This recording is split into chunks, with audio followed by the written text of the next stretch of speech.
has reacted to a message from Kostas Tsimikas after his departure from Liverpool was confirmed.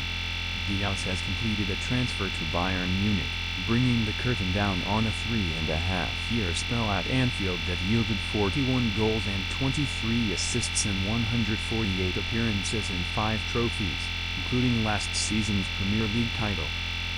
3.5 years that I'll treasure forever. I arrived with all the dreams in the world, and I am leaving proud of everything we achieved together, Diaz said in an emotional goodbye on Instagram. But despite departing for Bavaria, Diaz is still keeping a close eye on his old Anfield teammates.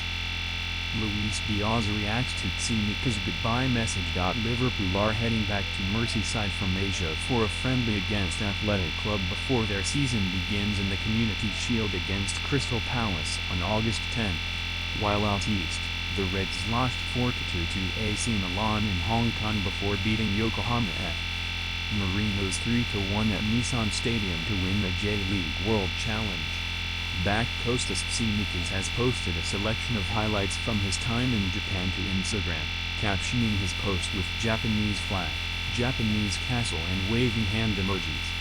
Tsimikas' post was liked by a host of Liverpool teammates, including Virgil van Dijk, Wataru Endo, Ryan Gravenberch, and Milos Kerkez.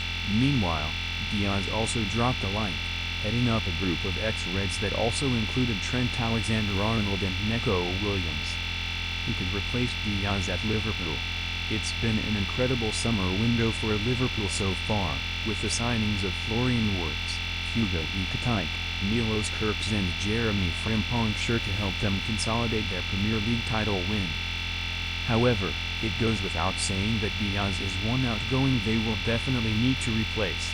Arne Slot's side have been primarily linked with Real Madrid star Rodrygo, who has become a marginalized figure at the Santiago Bernabeu over recent months. Still just 24 years old, Rodrygo is a multiple Champions League winner and a veteran of over 200 games for Los Blancos, and would represent a monumental statement from the Reds after losing Diaz. However, Arsenal are also in for the Brazil international, while Tottenham Hotspur also appear to have opened shop talks as they return to the Champions League. The most obvious alternative to Rodrygo right now is Newcastle United's Anthony Gordon. Newcastle aren't exactly seeing eye to eye with Liverpool right now after losing out on the signing of Ekitike, while the two clubs are still battling over Alexander Isak. However, former Everton and Aston Villa chief Keith Winus has backed the Reds to complete a deal for boyhood Liverpool fan Gordon, regardless of what happens in the Isak saga.